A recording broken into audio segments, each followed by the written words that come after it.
there! We're going to try something a little bit different this week. Rather than having a video where I cover just one topic, we're going to start a series, because why not? Joe and I love doing audits of all different types of accounts, and we thought it'd be a good idea to put together kind of a series that talks about how we go about approaching audits. And we talked about it, and it kind of makes sense to focus on just one campaign type. So we're going to start with paid search. Maybe later on, we'll get around to putting together some videos for other types of campaigns and how we would audit them. But for now, we're going to start with paid search. So hopefully you guys liked a little bit of a change up in the series. We're going to be rolling out a handful of videos about how we conduct a paid search audit.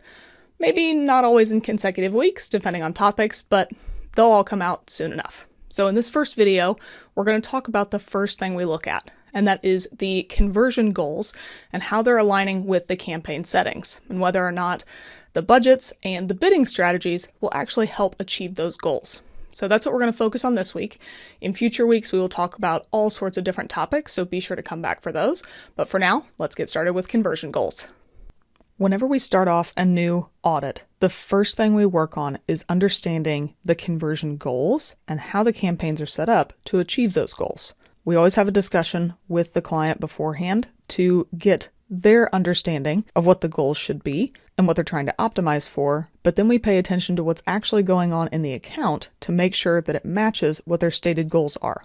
Now, as we get into this process, as well as any of the other videos in this series, we're going to have to blur some things out. That's just going to be the nature of it. Unfortunately, for us to show you what we're trying to look at, there's going to be some times where we have to anonymize accounts. We'll try and minimize it. You'll still be able to understand what's going on, but it's just going to happen. So here's your disclaimer. So as I'm starting to review this account, I already know that there are a few different conversion actions that this business is trying to go for. They actually service two sides of a relationship. So they have their own platform where they're offering services, but they need to work with, one, the service providers to list those services, and they also need to advertise to the users who will eventually use the services of the service providers. So think of this as a listing site for service providers to attract customers, and that's what we're going for here. And what that means is that their conversion setup is going to be a little bit more complicated. And I wanted to use this account versus other ones because I think there are some use cases where I can show a few different scenarios as opposed to just an account that's got one goal and that's all they're optimizing for. Okay, enough with the disclaimers. Let's jump in. So the first thing I'm going to do is just look at whatever date range is specified by the audit partnership that we've agreed on. And I'm going to start looking at the conversion performance. As I mentioned, this account is very focused on conversions, and that's what they want us to help with. So the first thing I'm looking at is that every one of these campaigns, except one, is set up as a target CPA. There's one all the way down at the bottom that has maximized conversions, but the rest of them set up on TCPA. I added the target CPA column that shows us what we're optimizing for. Now I know we have the campaign names blurred out, and that's a little bit frustrating, but if it helps, this campaign, this one, and this one are all focused on some sort of brand term, and they have quite a different target CPA amongst themselves, but also a very different target CPA compared to the other campaigns. Then there's this one standalone non-brand campaign that has a pretty low target CPA, and this one down here that's kind of middling. It stands out a little bit as something a little different. So what I want to do is first, I'm going to figure out what these campaigns are optimizing for. So I'm going to come to Segment, go to Conversions, and then click Conversion Action. Now I can start to see what we're optimizing for. So let me scroll down a little bit. And here we can see that the first campaign is focused just on this lead conversion action. So that makes sense to me. Then if I keep scrolling down, the second campaign, again with a low target CPA, is optimizing toward these other three events that are down here. Seems like those are the only ones that are tracking. And then if I come down to the third campaign in the list, we'll include the fourth as well. Now we've got it optimizing toward lead and 4 of these additional conversion actions. So these are all looking quite a bit different. And now what I want to understand is what each of these conversion actions are. I know we have them blurred out, but I already have a decent idea based on the naming of them. Obviously, this one is a lead. The second one, we've unblurred just the word purchase, so that's a purchase, but this campaign is not optimizing for that. Then all of these other actions are additional steps you can take on the site. So at this point, rather than dig in further to which campaigns are optimizing toward what, I'm actually going to head over to the conversion summary. So that's under goals, conversions. Sometimes this little caret is closed. You got to open it up and then go to summary. And now I can start to understand what we're optimizing for. So here we have a customer acquisition goal is set up. So that's great. Customer acquisition value is just a little under $64. So that's something for us to keep in mind. But now I can start to see what conversion actions are set up and how everything's prioritized.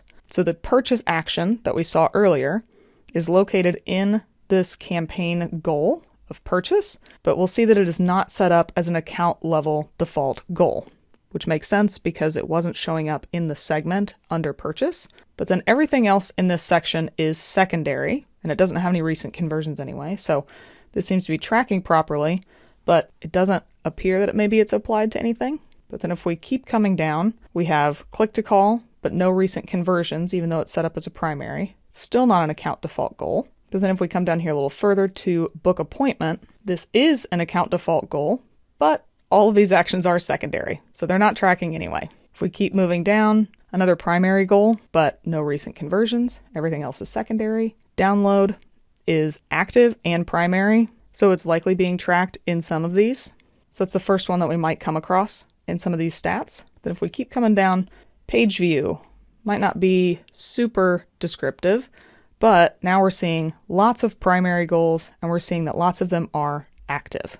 So as a quick step back real quick, if you have any questions about what I'm talking about with a primary conversion action or the default goals, we do have some videos that talk about conversion settings in Google Ads. You can check those out at the top of the screen right now. But for now, I'm going to note that this is the lead action, and then these surrounding actions are a lot of the additional actions that were being shown as conversions in some of those other campaigns. So now I can kind of get an idea that these are going to be primary. They are account default. But then if you see down here, there's custom goals. If I scroll down a little bit, now I can see that they have 6 custom goals, and they all have different numbers of actions that they're prioritizing for.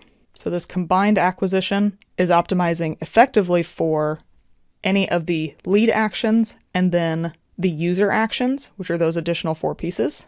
This one is optimizing just toward a purchase of a service provider. This one is just a lead of a service provider. This is another version of just a service provider purchase. This one is only the user actions. And then this is again a different version of the user actions. And we can see which campaign these are applied to. So this first one is added to 2. These other ones are added to 11 campaigns. If I hover over these, I can see which ones they are. Some of these are still active, some of these are not. But this gives me a much better idea of what custom goals are being applied to which campaigns. It's really going to help me when I go back in and try to understand what is being optimized for each campaign. So I scroll back up just a little bit. I want to state that the goal of reviewing this page is to understand which actions are being prioritized for based on the settings, not just the discussion you had, and understand which ones are tracking for each campaign, and to make sure that they actually are indeed active and not showing no recent conversions or showing that there's any issues with the conversion actions. The last thing I want to check out on this page is actually going to be using this View All Conversion Actions link. Makes it a lot easier to view. If I click that, now I have the same groupings, but the table looks different.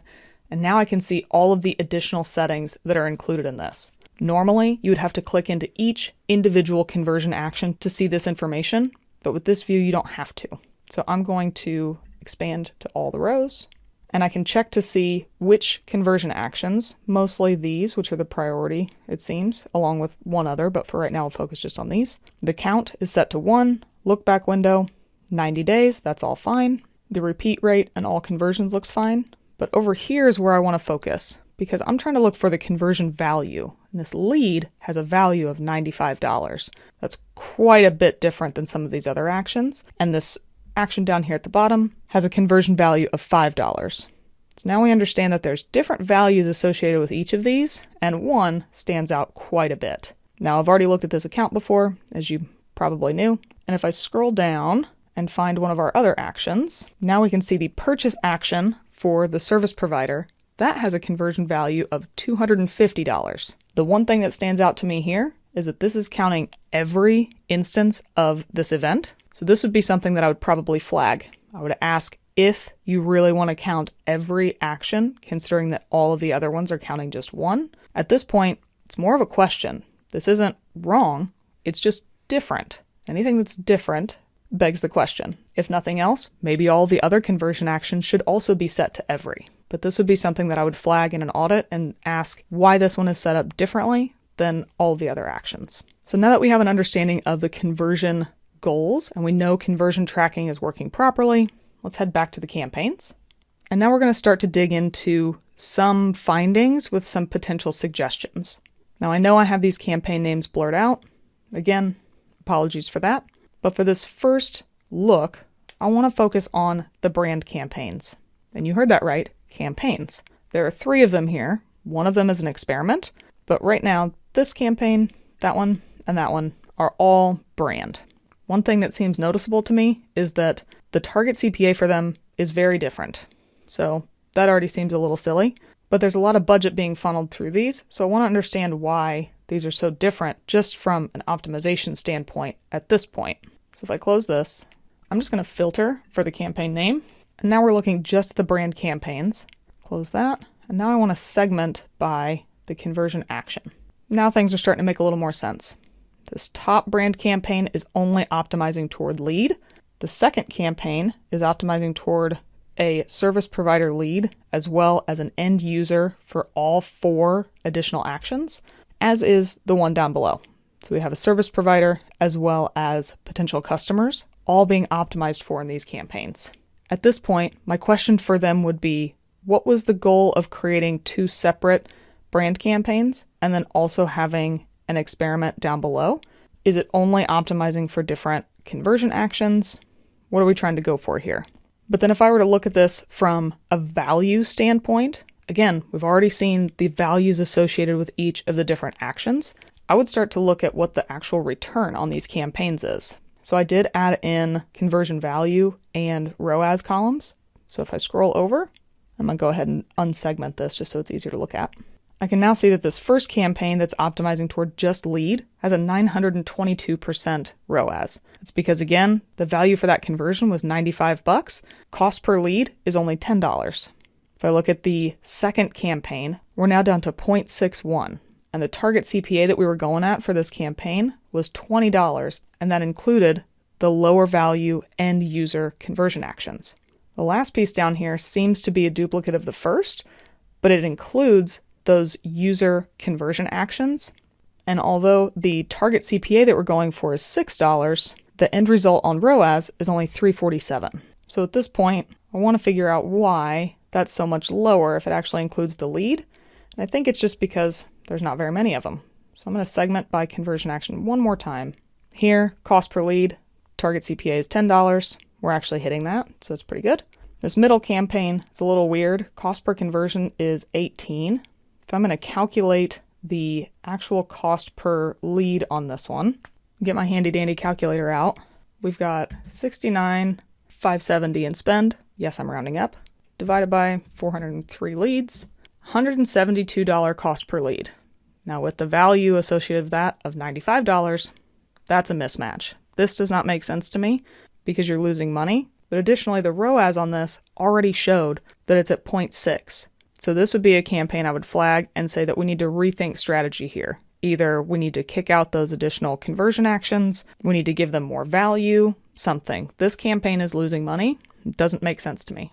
If we look at the campaign on the bottom, now we have $83.09 in spend and 287 leads.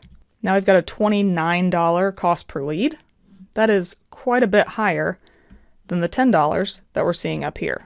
Remember, the ROAS is still 300% and above on this lower campaign down here, so maybe that's okay, but this would be something else that I would ask. Are we okay accepting a 300% ROAS to include these additional end user potential conversion actions, or do we need to focus only on the service providers and try and get as much return on ad spend as we can that way? Now I want to look at the campaigns that are not the brand campaigns. So I'm just going to go to does not contain. And just like before, we can see the target CPA, budget allocated, all that good stuff. Now I'm going to go ahead and focus on just search campaigns. And I'm going to go ahead and kick out one more of these campaigns, this top one, because it's a little bit of an outlier case. So now we're focused just on these 5 campaigns that all have target CPAs in place. 4 of them have a $200 TCPA and 1 has $80. It also has a much higher budget. And one of the things that stands out to me right away is that only one of these campaigns is actually hitting its target CPA. So the first thing I want to do is just the same thing we did with the brand campaigns. I want to figure out what we're optimizing toward. Because remember, there were a lot of different custom goals in this account, and they're applied to all different campaigns. So let's figure out which one's which here. So it looks like at this point, this campaign is focused on just purchase, as is this one. So is the 3rd one, 4th one, and the 5th one. They're all optimizing toward the exact same action. And at this point, we're coming into this armed with the knowledge that this purchase action has a $250 value. That's what's set up in the conversion goals section. So that's what's going to be tracked in the campaigns. I'm going to go ahead and close this down just so it's easier to see. So now I'm going to have a few different thoughts at a pretty high level. And these will all be things that I will put in my audit document and will follow up on with additional questions, understanding, but I'll also make suggestions about what's going on. So the questions I have: why does this campaign have a lower target CPA for the same conversion action as the other campaigns, but additionally, it has a far higher budget than anybody else? So what's going on with this campaign? Why are we focused so heavily on it and holding it to a much higher standard than everything else? We'll come back to this campaign in a minute, but for the time being, I know it's blurred out, but just from the campaign name, I can kind of infer that this is probably a really important non-brand term for them, and that's likely why we have the differences in settings and definitely the higher budget, but it still seems like a bit of a mismatch to me. We don't need to look at the conversion value divided by cost or ROAS column because we know the value is $250 and 116 is well below that. So we're doing pretty well at least a 200% ROAS, and anything over 250 seems to be losing money, while anything under 150 seems to be making money. That brings me to my second question. If the only other non-brand campaign that's making money, and that brings me to my next question. Why is this campaign up at the top, which is the only non-brand campaign that's actually hitting its target CPA goal, why does it have such a lower budget compared to the other campaigns? It's about on par with this one, but these campaigns down here have twice as much budget as this one does, and their target CPA is much higher. This one's only a little bit shy of breaking even, but this one's got double the target CPA in place. So why have so much budget allocated here when this top campaign is clearly outperforming and seems to have room to grow? I would then even click on the limited by budget piece. Definitely. This could increase up to $760. Google says it could be up to about $1,000 a day. And in my experience, this is just a formula that tells you the amount of spend. It could actually be higher than this, but they only give you a certain range. That's why you'll notice that whenever you click on the limited by budget button on a campaign with a low budget, it only increases to maybe a little bit above it.